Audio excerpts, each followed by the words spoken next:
السلام عليكم ورحمة الله وبركاته. ازيكم حبايب قلبي؟ عاملين ايه؟ يا رب تكونوا بكل خير وسعادة وهنا. النهاردة ان شاء الله هنعمل مع بعض الفول المدمس بأسهل وأنجح طريقة للفطار وللعشاء، وهنضاعف كمان كمية الفول بمكون روعة جدا، وهقولك كمان على طريقة حفظه عشان يفضل معاكي تطلعيه زي الطازة بالظبط، ما يفرقش عنه خالص. وزي ما انتوا شايفين واخد اللون الجميل ده زي الفول اللي انت بتشتريه من بره بالظبط، وكمان انضف واحسن. كفايه ان انت عاملاه بايديكي وضامنه نظافته. وكمان انت لما بتيجي تشتري الفول من بره بتلاقي كله ميه، في حبيتين 3 فول بس، لكن اما انت بتعمليه بايديكي زي ما انتوا شايفين كده الكيس مليان فول، وما شاء الله طعمه زي الزبده وجميل جدا. ويا ريت لو اول مره تشوفي قناتي ما تنسيش اللايك وتفعيل زر الجرس علشان يوصلك كل جديد. ويلا بينا بقى يا حبايب قلبي نشوف هنعمل ايه. اول حاجه كده ومن البدايه معايا كيلو من الفول. انا مستخدمه هنا الفول البلدي. طبعا في انواع كتير من الفول بس ده بيديكي افضل نتيجه للفول المدمس. هنقيه طبعا كويس جدا، وبعد كده هغسله مره واتنين تحت الحنفيه، وبعد كده هنقعه من بالليل لتاني يوم الصبح. بس طبعا بتزودي كمية المية لان الفول بينفش معاكي فهيزيد، فبتزودي كمية المية. وطبعا خلال الفترة دي هغير المية مرتين 3 كده. بقى تاني يوم طبعا صفيت الفول بتاعي من المية خالص كده. بقيت المكونات بقى معايا هنا ربع كيلو فول مدشوش، هو نفس الفول فول بلدي برضو. نضفته برضو من اي شوائب وغسلته 3 مرات، ونقعته من قبلها بيوم برضو. ممكن تنقعيه مع الفول التاني وممكن تنقعيه لوحده براحتك يعني، بس هو بياخد نفس المدة. هغسله كم مرة زي ما قلتلك، وهحط عليه بقى المية واسيبه لتاني يوم. بيبقى كده زي ما انت شفتوا كده، يعني تيجي تكسري الواحدة تلاقيها بتتكسر معاكي. ومعايا كمان طماطمية، ومعايا كمان كوباية عدس اصفر طبعا غسله كويس جدا زي ما انتوا شفتوا كده يا حبايبي. هجيب حلة بقى، هنزل بقى الفول والعدس بتاعي. طبعا انتوا شايفين شكل الفول حجمه زاد ازاي، نفش كده بعد ما نقعته. نزلت بالفول، وهنزل كمان بالعدس والفول المدشوش والطماطمايه. اللهم صل وسلم وبارك على سيدنا محمد وعلى اله وصحبه اجمعين. ربنا يحسن ما بين ايديكم يا رب. ويا ريت لو كنت اول مره تشوفي قناتي ما تنسيش اللايك والاشتراك في القناه وتفعيل زر الجرس علشان يوصلك كل جديد.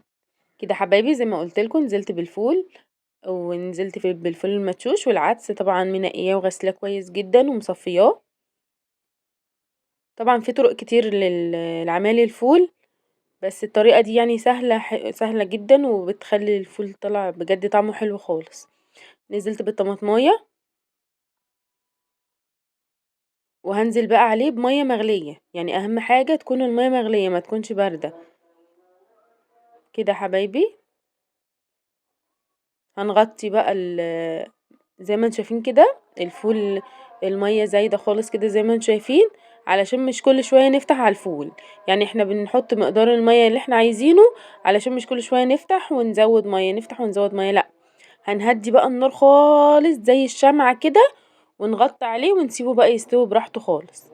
ياخد معاكي 4 ساعات في الحدود دي، مش هياخد اكتر من كده لان انتي نقعاه قبليه بيوم. كده حبايبي بعد ما الفول استوى معايا بسم الله ما شاء الله على شكله وعلى طعمه كمان زي ما انتم شايفين كده قوامه حلو جدا. هنركنه بقى ونعمل البليلة بتاعتنا. دي غلة طبعا كلنا عارفينها، نقيتها كويس جدا من اي حاجة ونقعتها برضو. هنقعها ساعتين بس، مش هنقعها كتير، هما ساعتين بس. وبرضو هحطها على النار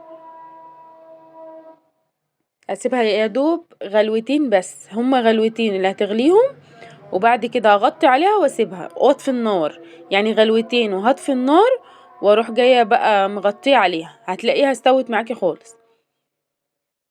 يعني زي ما انا قلت لكم كده علشان ما تهريش منكم، يا دوب يعني غلوتين 3 وتروحي مطفيه عليها النار ومغطيه عليها، هي هتستوي كده زي ما انتوا شفتوا يا حبايبي.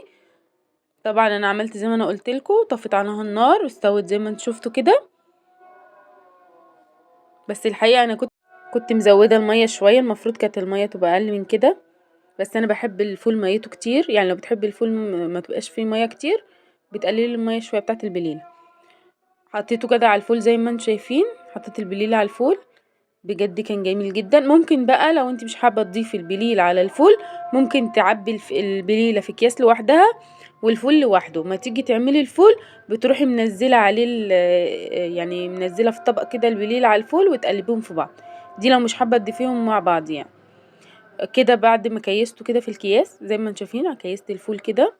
طبعا ما شاء الله الكيس يملى العين كده، وكله فول مش كله ميه زي ما احنا بنجيبه وبنشتريه من بره، وحاجه نظيفه وعاملاها في بيتك. وان شاء الله تجربوا الطريقه دي وتعجبكم.